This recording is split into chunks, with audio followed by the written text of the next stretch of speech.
Dobro jutro, želim vam svima. I dobro jutro, and good morning to all of those following online.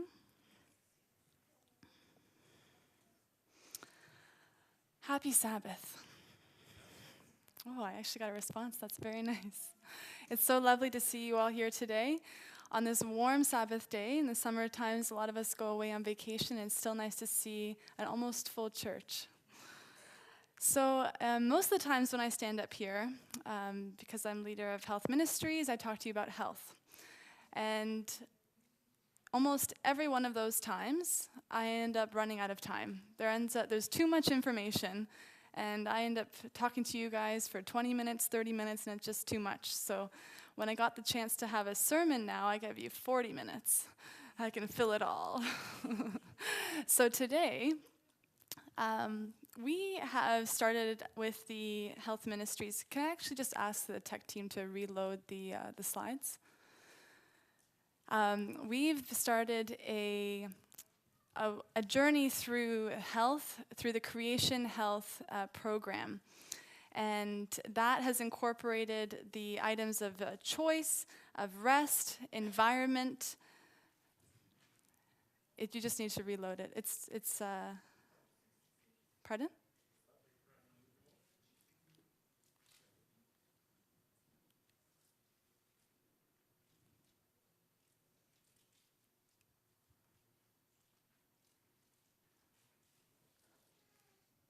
Oh, there's an extra slide there. It should be.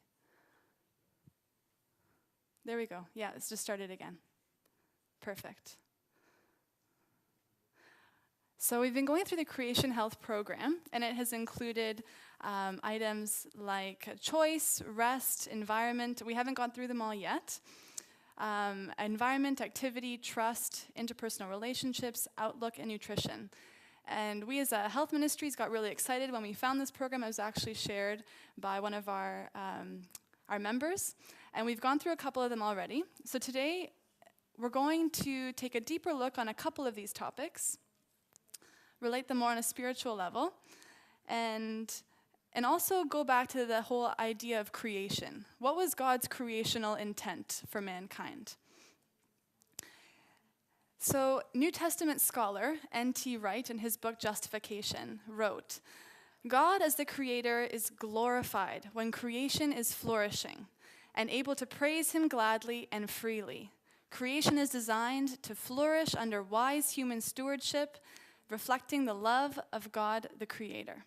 So I really love this quote because I feel like a lot of the times sometimes those who grew up in the church, we feel, or the youth of today, they say they feel, or we say we feel repressed under rules, like we have to meet some kind of quota of goodness to be considered good Christians. And in looking at God like that, we end up seeing him like a judgmental, high power that we can never satisfy. And that's just not true. If we look back at creation, and I love this quote because it summarizes what God's creational intent for us was, and that we also saw in today's verse, that he wants us to flourish, and that when we are able to praise him gladly and freely, when we have freedom to make choices that affect our health, he is most, most happy. And there's many examples in the Bible, of God of God showing us how much our health really means to him. So in Jeremiah 33, we see it says, "Behold, I will bring the city health and healing. I will heal them and reveal to them the abundance of peace and truth. I will cause the captives of Judah and the captives of Israel to return, and we will rebuild those places at the first." In Proverbs 3:7-8, it says, "Do not be wise in your own eyes. Fear the Lord and depart from evil. It will be health to your flesh and strength to your bones." In Proverbs 4:20 and 22, and we're just going through a couple of examples quickly. It says, "My son, give attention to my words. Incline your ear to my sayings. Do not let them depart from your eyes. Keep them in the midst of your heart, for they are life to those who find them and health to all their flesh." Deuteronomy, lastly, chapter 7, verses 12 to 15. Then it shall come to pass, because you listen to these judgments and keep and do them, that the Lord your God will keep with you the covenant and the mercy which he swore to your fathers, and he will love you and bless you and multiply you. He will also bless the fruit of your womb and the fruit of your land, the increase of your cattle and the offspring of your flock in the land of which he swore to your fathers to give you. You shall be blessed above all people, it goes on. There shall be no male or female barren among you or among your livestock, and the Lord will take away from you all sickness and will afflict you with none of the diseases of Egypt. And then lastly, our verse for the sermon today, 3 John 1:2. Beloved, I pray, and this is Paul writing, I pray that you may prosper in all things and be in health, just as your soul prospers. So we see in the Bible in many, many places that God desires for his children happiness, health, and that we flourish. He wants us to really enjoy our lives here. We shouldn't feel like we are living a life of burden to appease a master up above. He wants us to enjoy ourselves here. And the way he designed for us to live, the way he prescribed life for us, if we follow those things, we're going to go through a couple, we'll see how they bring fullness and wholeness to our lives. The modern word health, actually, if we look back to its roots, it comes from words in Old English and Germanic roots that actually mean whole. So when we look at the word health, if we go back to the Bible, we see a lot of places where actually those are synonyms, healthy and whole. To be, the Germanic word was actually holth, and that's where we get our English word health from. So if we look at Mark 3:5, and when he had looked around at them with anger, being grieved by the hardness of their hearts, he said to the man, stretch out your hand. And he stretched it out, and his hand was restored as whole, just like the other. In Matthew 15:31, so the multitude marveled when they saw the mute speaking, the maimed made whole, the lame walking, and the blind seeing, and they glorified the God of Israel. All of these verses, you could replace the word whole with the word health. In Acts 4:10, it says, let it be known to you all and to all the people of Israel that by the name of Jesus Christ of Nazareth, whom you crucified, whom God raised from the dead, by him this man stands here before you whole. When we see Jesus healing people, restoring people, bringing them to wholeness, we see that these are echoes of Eden. This is the Creator establishing, Jesus as the Creator, establishing the creative order in Eden. So through history, the history of the church, early on in the church's history, we saw two main changes happen. And those were, at least in the early church, the de-Judaization of the church, which is the progressive detachment of the church from its spiritual Jewish root, and the Hellenization, which means the Greeking of the faith. And that was the progressive adoption of Greek thinking and philosophy into the church. And this is important, and it actually relates to this idea of health, because what the Jews originally believed was that the body and the soul were one. We were one entity. And that mankind was fundamentally unified. What the Greeks brought in was this idea, and they said, no, there's actually a duality. There's two. There's the body, that's matter, and then there's the spirit. Then the two are separate. So this is commented on by Clark Pinnock, who is a theologian and author. He writes, anthropological dualism has done such serious harm in weakening our blessed hope of Christ's appearing and in distorting our understanding of the world to come. And anthropological just means like from the human dualism.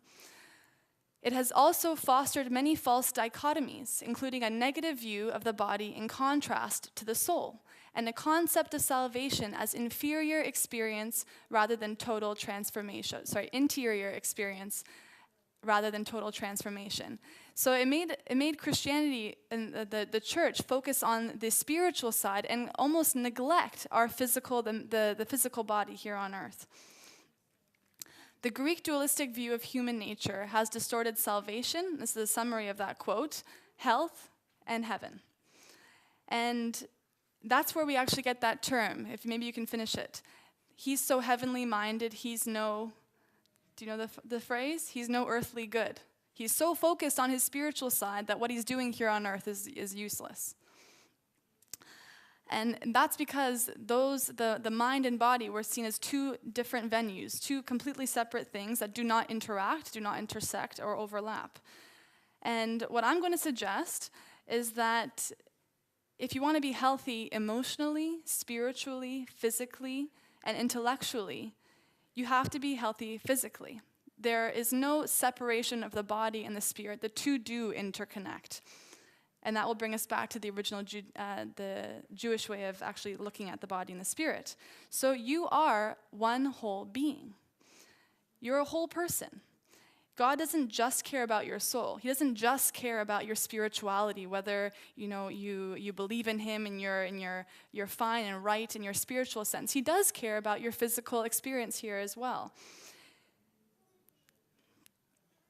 He cares, or he doesn't just care, if we can put it this way, that your mouth says spiritual things. He wants your brain to believe those things and your life to exemplify those things. He cares about you, and you are body and spirit, put together to make a whole human being. In Luke 2:52, it says, "And Jesus increased in wisdom and stature and in favor with God and men." And here Luke is speaking about Jesus' own development. So if we break it down a little bit, it mentions an intellectual part, he grew in wisdom; a physical part, he grew in stature; a spiritual part, he grew in favor with God; and the social aspect, he grew in favor with men.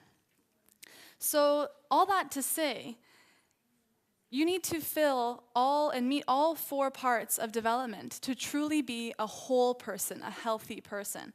If you have six-pack abs, but your relationships are broken, you're not whole, you're not healthy. If you meet someone, let's say, who has fantastic cardiovascular strength, they run marathons, but they don't have a relationship with God, they're only a partial person, they're not whole. God wants his creation to flourish, prosper, and be whole. And what we're going to do as we move forward is going to go through 9 principles. On 2 or 3 of them, we're going to spend a little bit more time. On the others, I'm just going to list out for you because you're quite aware of them. But we're going to go through principles that come from Eden. They come as fundamental principles from Eden, and if we go back to them in our lives, we will be echoing the creational intent that God had for us. And we'll see how we can be made healthy and whole. So the first one, can you guess, because it's me speaking up here, what it will be? Exercise. We've gone through it before, but there's tons of research out there that shows the more times that information is put out in front of you in different ways, the better you retain it and the better you're able to implement it. So, has anyone ever seen this book? This is a fantastic book. It's by a physician, John Ratey. It's called Spark. And the whole book is about how aerobic exercise affects your brain. So I'm going to show you a couple quotes from it. He says, in today's technology-driven world, it's easy to forget that we are born movers because we've engineered movement right out of our lives. Our culture treats the mind and body as if they are separate entities. Does that remind you of something? Duality. And I want to reconnect the two, he says.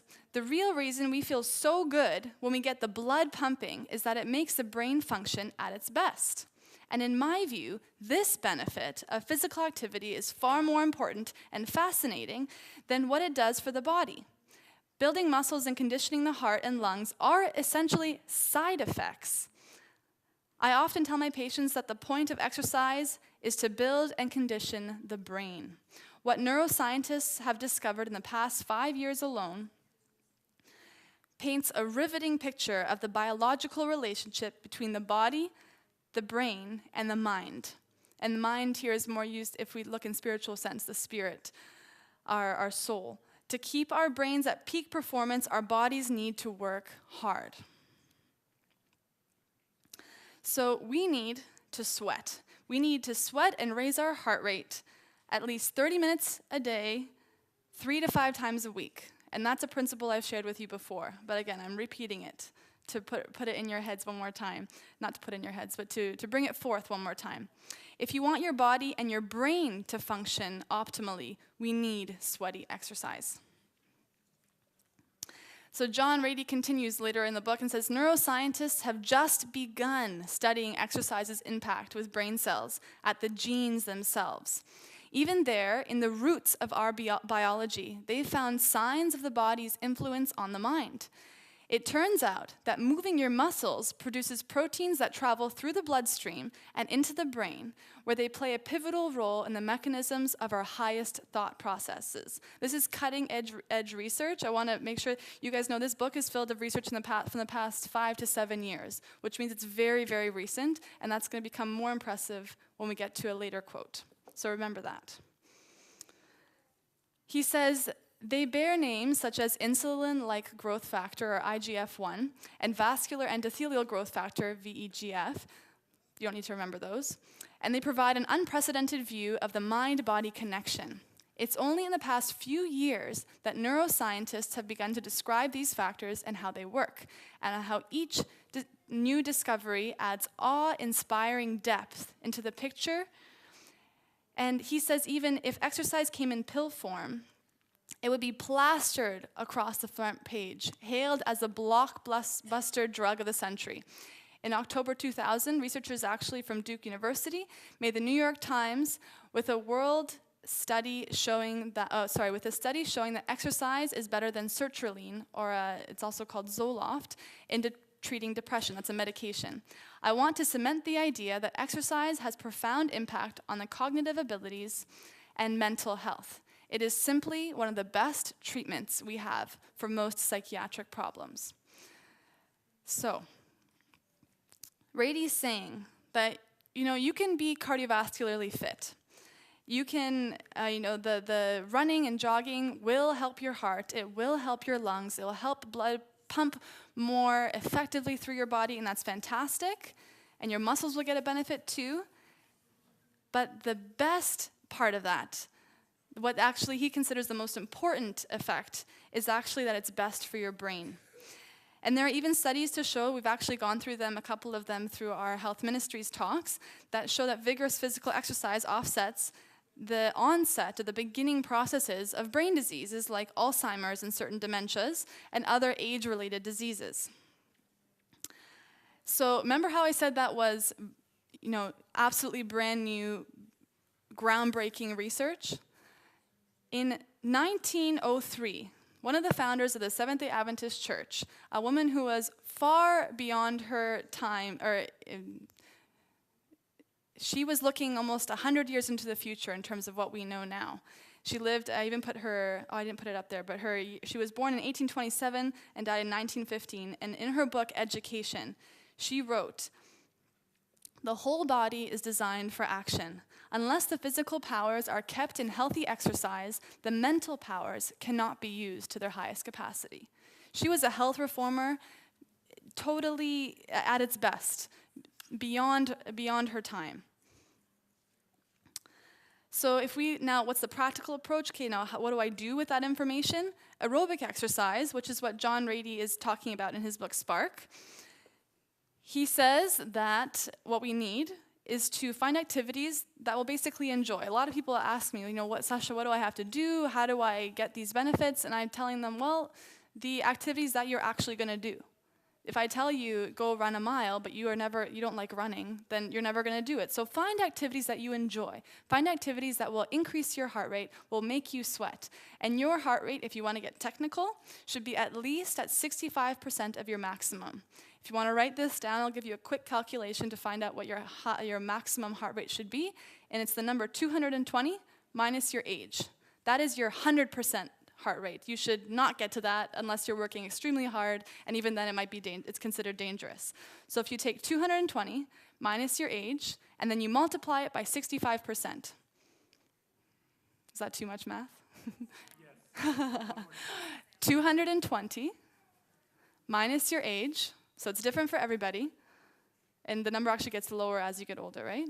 Times 0.65. And that is the goal target heart rate for aerobic exercise. Everyone found their number? You're on your cell phones? Now you can bring out your cell phone in its appropriate time. So you need to get your heart rate to that number at a minimum for 1 hour, 4 days a week. So that can be jogging, cycling, swimming. This is getting your heart pumping. And that's not all your body needs, and he actually says that too. Although most of this book is about aerobic exercise, he also comments that strength training is also extremely important. So there are 2 types of exercise. We said aerobic, and now strength training, specifically working on your muscles, how strong you are. You need to stay strong, and staying strong, truly, and I'm talking now to everybody 40 and older, is your ticket to late age freedom and mobility. And I think I've said this before on the stage. This is particularly important for those in their 50s, 60s, 70s, and 80s. If you get old, as you get through those decades, your cardiovascular strength will benefit you, but it's not what's going to take you through to the next decade. It's your physical strength that will help you maintain your independence. And does anyone recognize these pictures? They were up here before, maybe a year ago. These are cross-sections of the thigh. So when I say cross-section, if you took the thigh we have a 40-year-old triathlete in the top left. If you cut it right there, and you took that picture and went like this, now you're looking at the inside of the thigh. They actually kind of look like steaks, don't they? That's all muscle, the dark gray, and the white is subcutaneous adipose tissue, which just means the fat that's underneath your skin. So a 40-year-old triathlete's leg looks like that, which is quite impressive. You can imagine he looks probably quite lean. And if you remember, what we talked about during that health talk was that you can have a 74-year-old, your average 74-year-old, who does not exercise, who does not push their muscles on a weekly basis. That muscle mass slowly goes down because the way our muscles work, and we'll see the way our brain works as well, is if you don't use it, you lose it. So we need to stress the muscle, have it work a little bit outside of our comfort zone, get us sweaty, and the muscle stays and even grows. If we don't do that, our body says, whoop, we're not using it, let's get rid of that useless weight. And then it packs on fat instead. So the question normally for most people is, the question normally is, after the age of 60, people think, oh, but I'm getting old. I can't do that anymore. Exercise isn't for me. I don't need muscles. Well, the bottom picture, if you remember, is the thigh of a 70-year-old triathlete. And what this study showed was that if seniors actually do follow these exercise guidelines, their muscles do continue to grow. It's not impossible, it's very possible. Our bodies are made to do this. And all we have to do is stress them a little bit with some exercise. And this gets extremely important, as I said, later in age. And I'll do a quick summary for how it affects men and women. So listen up. If you're a man and you're over the age of 40, you are starting to lose your testosterone. It's a hormone in your body that relates to the amount of muscle you have. Testosterone and human growth hormone are needed for muscle mass. And the only way to get them, other than injecting them, which we're not going to talk about, is through load-bearing exercise, moving some weight, whether it's your body or other weights. Teenagers and young men have these hormones coursing through their veins, and that's why most young men can eat junk and sit on a couch and still look great. But that starts to change, and if those of you over the age of 30, you'd notice that it was harder to maintain that body over the age of 30 and 40. So as we stop that load-bearing exercise, those hormones go down, and what we see over the age of 35 is that the cascade of effects is that we start developing this abdominal fat, the little bit belly. People start realizing, oh, I got a little bit of a belly. It's the pregnancy belly or the after they have their first child. And that visceral fat actually affects your hormones. It's really incredible how our body works. So the fat in our body, I'm telling you, if you, like when I was in my surgical rotations, cutting people open and seeing the fat, I wish you all could see it because you would be so, I'm trying to think of an appropriate term, amazed and disturbed at what can lie in the gut of a human. You would do everything you could to get rid of it. So that fat actually affects your hormones. And for men, that leads to the feminization of their bodies. So it actually increases your estrogen level. And that's when we start seeing the, for lack of a better term, the man boobs start to appear. It's called gynecomastia in the medical term. And so then you have a man in his 60s and 70s with a nice little gut and a little bit extra up here, which is not how the man's body is supposed to be. But that's what's happened over years and years of lack of activity and likely poor diet. So exercise combats that. Exercise is key. For women, the strength training is actually super important because we need to fend off osteoporosis, and that's the brittling or the thinning of bones later in life. For women, that as we work our muscles, that strength within our muscles ends up adding on to the strength of our bones and decreases our risk of osteoporosis, which then decreases our risk of fracturing or breaking those bones. So if any of you have known anyone in their 70s or 80s who's broken their hip, the prognosis or the effect afterwards generally is not good. If someone breaks their hip, they are immobile, so they can't move, they can't take care of themselves, and often that is the beginning of the end of someone's life. So for women, our goal is to keep our muscles strong, keep our bones strong, and stay independent and mobile into our 70s, 80s, 90s, and maybe even 100. So we can see that strength training needs to be a regular part of our lives. So number 2, we have to eat like Eden. And we've talked a number of times about of diet on this pulpit, so we won't go into it in the same way. But what I want to show you is that from Eden, and like many of you might know, but those watching online might not, in Eden, Adam and Eve were what? What did they eat? Let's open our Bibles to 1 Genesis 29.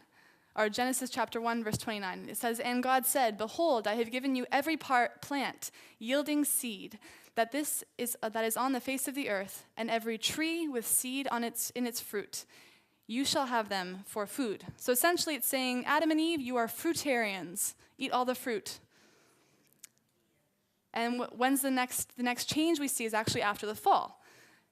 Do we know what they were eating then? Right after the fall into sin? In chapter 3, verse 17 and 18, we see God saying, "Because you have eaten of the tree of which I have commanded you, you shall not eat. Cursed is the ground because of you. In pain shall you eat of it all the days of your life. Thorns and thistles it shall bring forth to you, and you shall eat the plants of the field." So now we have vegetables being added on. And that might be reading into the verses a little bit, but they were clearly still eating just plant-based foods. So when was meat introduced? After the flood, yes. So for Noah's Ark. And we can see it's very interesting the way God, how he told Noah what to bring on the ark. He had 2 of every, what kind of animal? Unclean animal. 7 of every clean animal. And that makes sense because at that point everything's destroyed on earth. What are you going to eat on the ark? Well, we'll put 7 of the food that you can eat, the clean animals, and 2 of the ones that we're not, you don't need more of those because you're not going to eat them. 7 of the clean animals, you eat them on the ark, and when you land that ark, they will propagate and continue to increase in number on that new, the new world. So we have meats being introduced after the ark, after the flood, and even there's an instance in the Bible where God gives the Israelites quail. So yes, meat is in the Bible, and it's not sinful to eat meat. I'm not saying that. But there is a huge body of evidence in the science that shows that the optimal diet is a whole food, plant-based diet, like the one back in Eden. Has anyone seen this book by T. Colin Campbell, The China Study? Jamie actually just finished reading it. It's quite long. It's almost, I think, 600 pages. So if you don't have time to read it, I'll give you a quick summary. It's based on a study, the largest nutrition research study ever conducted to this point, that was done in the 70s and the 80s. It was conducted by T. Colin Campbell and his research team from Cornell. And what they found by studying the population in China was that animal protein promotes cancer growth. You should be more worried about nutrition than pesticides. So it's better to just eat the vegetables, even if they're not organic, but still eat the vegetables. Heart disease can be reduced through diet.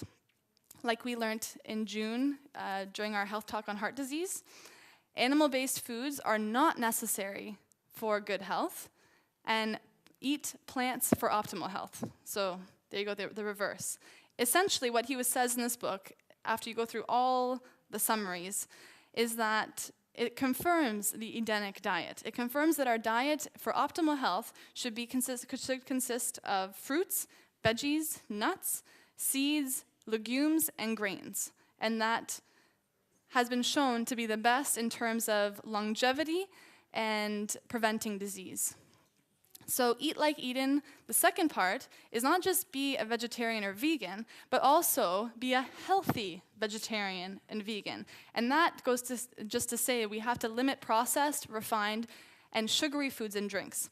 So modern research shows that there's more to being a vegetarian or vegan or eating healthy than just not eating meat. Getting rid of animal products does not automatically make you healthy. And it's actually, I heard a funny joke recently. Whoever snuck the S into fast food was a genius and a big fat liar and very clever. If you take the S out of fast food, what do you get? Fat food, exactly. So this was an article that was done in the Business Insider summarizing a study that was done in France on 100,000 adults. And this is not, novel information, but just to give you some numbers, people who consumed more processed food were found to be much more likely to develop all kinds of cancers. And this was true for every category of adult. That includes men and women, people who exercised, and people who were couch potatoes. Didn't matter how much exercise you did. People who were smokers and people who were non-smokers. Everybody increased their cancer risk if they ate these kind of foods. And a quote from that article says, "The harmful ultra-processed food, as the researchers called it, may include packaged sweet pastries and muffins, chips, candy, sodas, frozen dinners like meatballs and fish sticks, instant ramen noodles, sugary cereals, and pretty much anything else that you can imagine that's cheap and comes in a ready-to-go packet or container at the store." We're going to have to change our camping food list. The researchers estimate this junk food accounts for 25 to 50% of the total daily energy intake of people who live in rich, developed countries like the US, France, and Canada. Up to 50%! That's half the food we eat, guys. That's crazy. So we are potentially eating, or maybe not us here, but Canadians are potentially eating, half the food that they're eating could be leading to increased cancer risk. So the key here is that not everything that's tasty is actually edible. Not everything that's edible or tasty is actually food, rather. If you have to open, and this is the rule to go by, if you have to open some kind of wrapper to get to your food, you're not eating optimal food. What you should have is dirt that you're brushing off, and then you eat it. That would be the good. So here's the new motto for all of us. If maybe we can add, in addition to the exercise, this is our motto for food. Eat food, not too much, and mostly plants. It's 7 words. If you can remember that from today, I'll be very happy. And even if you don't believe of the God of the Garden of Eden, even if you don't want to believe in the Bible, but you conduct your life in a way that God prescribes for Adam and Eve in the Garden of Eden, you'll still reap the benefits. How much more if you do believe in the God of the Garden of Eden can you benefit? Think about it. You not only live longer, live happier, healthier lives, but you're glorifying God in the process. Ellen White, again, one of the founders of the Seventh-day Adventist Church, in her book, Counsels on Diet and Foods, writes, "In order to know what are the best foods, we must study God's original plan for man's diet. He who created man and who understands his needs appointed Adam his food. Grains, fruits, nuts, and vegetables constitute the diet chosen for us by our Creator." So again, this is a woman who is writing in the late 1800s, early 1900s, before scientists even knew smoking was bad. And she's commenting on food reform that we, as in North America, have only seen in the research truly coming out and in the public in the last 10, 15 years. Or at least until the China study, which was almost 100 years in the future from her. So she says, the effects of a flesh diet may not be immediately realized, but this is no evidence that it is not harmful. Few can be made to believe that it is the meat they have eaten which has poisoned their blood and caused their suffering. Many die of diseases wholly due to meat eating, while the real cause is not suspected by themselves or by others. So in our health talks, we've talked a lot about what the effect of meat is on our health, that it is a source of protein, it is something that we can eat, and there is some nutrient value there. But it also has been shown to increase our risk of cancers, of heart disease, of brain disease, of diabetes, and the list goes on. And I almost didn't put this quote up because I didn't want to sound too harsh. And I'm not saying that it is a salvific issue, whether we eat meat or not. That's not at all what I'm saying. But, and it's completely inside your Christian liberty to do so. But what we should know is that I found it interesting that before I was in the medical field and I had read these research papers, I'd read a little bit about what she said, and I was like, oh, okay, that's a good idea. And it took me to actually read the research to be like, oh, look, she was right. What about the people in 1930s who were smoking, 2-3 packs of cigarettes a day? They thought smoking was fine. It took another 30, 40 years to know that smoking was bad. So am I relying on science to catch up to what God has told us in order for it to be validated in my mind? It's a little funny, isn't it? I trust man's judgment more than the inspired word. So it's just something to think about. Even if you're not totally convinced yet, it's something to make sure that we have in our minds that, you know what, this was the guidance we're given, maybe we should act on it. And maybe think of how we can slowly act on it. If you also think about it, if we eat the cow eats grass. The elephant eats grass. They're both really big, strong animals. They get their energy from the grass. The grass is energy because of the photosynthetic process in the plant. The energy comes from the sun, it's in the plant, cow eats the plant, cow has the energy. If I go to eat the cow, I'm eating the cow who got the energy. If I get rid of the cow and just go straight to the plant, I'm getting rid of the middleman. I'm just going right to the energy source. It's better for you, it's better for the environment, and it's better for the cow. So, again, eat food, not too much, mostly plants. Even if you didn't believe in the Garden of Eden, eating like this will benefit your life greatly. Number 3, and this is the last one I'll give a little bit of information on, is intermittent fasting, because we've actually had some people who have asked about this. And this is sometimes called time-restricted eating. What it means is that you eat when it's time to eat. You don't graze on snacks throughout the day. You have 2 or 3 well-defined meals. And ideally, you should go maybe 12 or 16 hours every day, every 24-hour period, without caloric intake. So that means, if you look at the word breakfast, break, fast. Breakfast is supposed to break the fast that we are going through during the night. So those who participate or partake in this way of eating, they just basically make an intentional effort to not eat at least 12 or 16 hours between their dinner and their breakfast, and they don't eat snacks between meals. So, tea, coffee, water with lemon, those all require metabolism. So therefore, if you're drinking or eating those, even between your meals, that's considered breaking your fast. And the benefits of this kind of eating, which actually isn't very complicated, it's just being very regimented in your timing, is that we see that there's better nutritional uptake on the foods that we do eat. It increases our lean muscle mass, and it decreases our body fat.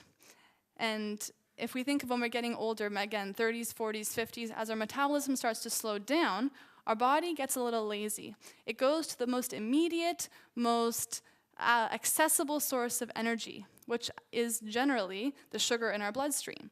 So if we're eating sugar-packed meals or really refined foods or any kind of snacks really between our meals, our body is not going, let me go to that fat store. No, oh wait, look, there's some right here. I have sugar, and it eats that, and it doesn't even touch the fat stores. So we actually have to train our body to metabolically go to the fat stores and use that.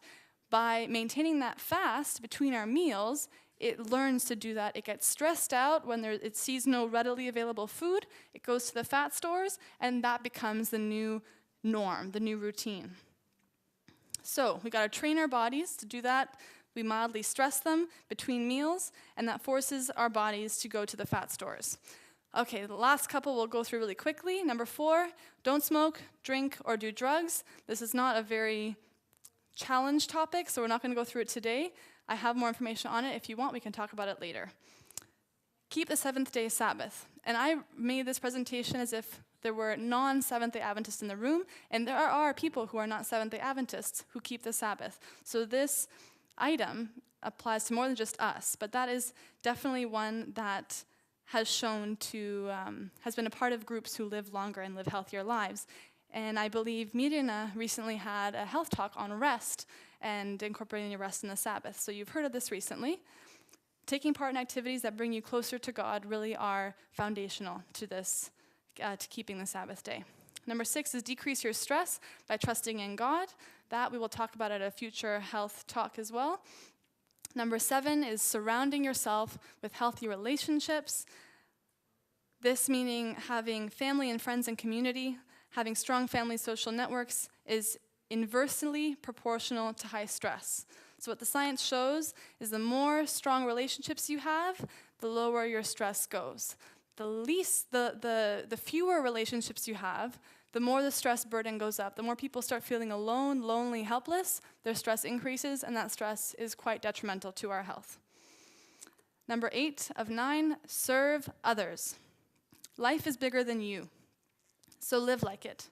Find a larger purpose. When we live outside of ourselves, when we think of giving and not getting, of serving and not selfishness, you live longer. It's been proven. And this is actually why we see an increase in depression rates in people who retire, especially men.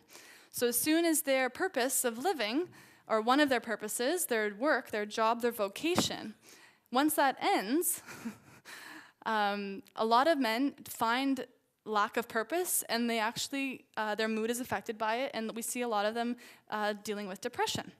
So that speaks to the fact that the 2 of the biggest hurdles to health and happiness facing the elderly, and when I say elderly, I'm meaning 65 and plus, are social isolation and inactivity. So we talked about how exercise, activity can improve the health of the elderly, but the social part of it, having some people to work with, relationships that goes back to point number 7.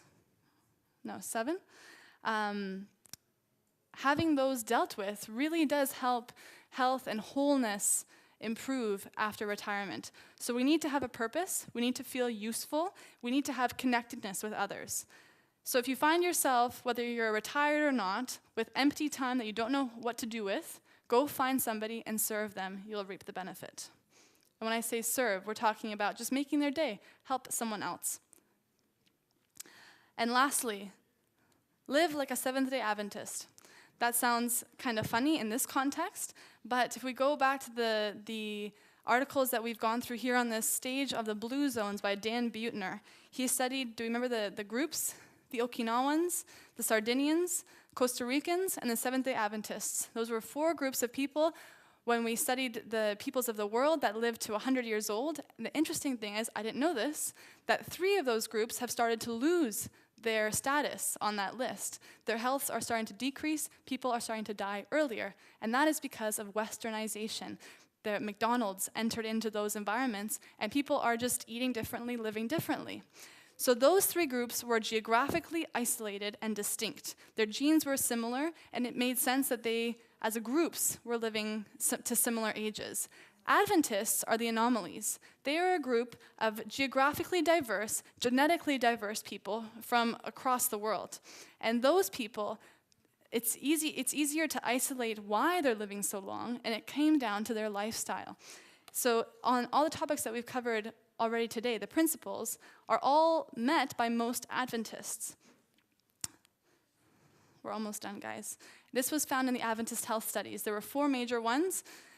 If you've heard of them, actually, I think Jivan is in this last one. He was telling me the other day that he got a letter to send back a couple weeks ago.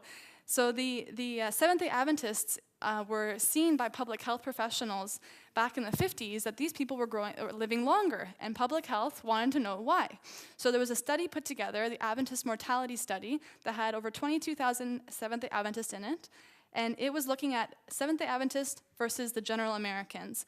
And they found that they live longer. Women live 7 to 9 years longer than the average American, and men live 6 to 8 years longer than the average American. And then that was the end of the study. So they asked, well, why? That started the next study, the Adventist Health Study number 1. In 1974 to 88, that followed 34,000 plus people in the Adventist community. And what they found, to answer that question, why, was that they were largely vegetarian, they did not smoke, they did not drink on the whole. There are exceptions, but on the whole they didn't. They are Sabbath-keeping peoples, and they are God-keeping peoples, God-fearing peoples, and they live longer than the general population. So there were a number of interesting findings, but they wanted to investigate a couple of them further, so that led to the Adventist Health Study number 2, which is still currently going on. It started in 2002, and that is one of the largest nutritional or lifestyle research studies ever conducted. It's following 96,000 Adventists, and I think Jivan is one of them. And that one, it found that Adventists, due in part to their unique dietary habits, and I'm quoting, have a lower risk than other Americans of heart disease, several cancers, and probably high blood pressure, arthritis, and diabetes, which is quite interesting. And then lastly, the Adventist Religion and Health Study is another study that's going on currently, and it's less interesting. But all that to say is that it's not just me. It's not just, me saying, rah, rah, go Adventism, I'm an Adventist, you're Adventist, let's all live like Adventists. No. The science is showing that people who live like Adventists are living longer, healthier, and more whole lives. And if you were just someone off the street that said, hey, listen, I want to live happier and healthier, these are principles that they could follow, and they would still reap the benefits. So God doesn't just care about your soul, he cares about you. And you are both body and spirit. A whole person is made up of physical, social, intellectual, and spiritual reality. And as we read in 3 John 1:2, Paul saying, "Beloved, I pray that you may prosper in all things and be in health, just as your soul prospers." I want your soul to prosper, and I want your physical body to be in health as well. And as a caveat, I know I'm not perfect. Just because I stand up here and preach these principles does not mean that I'm 100% following them every single day of my life. I try my best. But in reality, there's an actual, and then there's an ideal. And our goal here is to make our actual closer and closer to the ideal as we can. And to be reminded that God's ideal is not a burden. It's not something that we should be treat like a yoke of bondage. It's a passport to health. It's a passport to happiness, wholeness, and health. And if we see it for what it truly is, I hope that enables us to see it in a positive light and really try to add it to our lives, incorporate these principles, and reap the benefits as a whole community. Amen.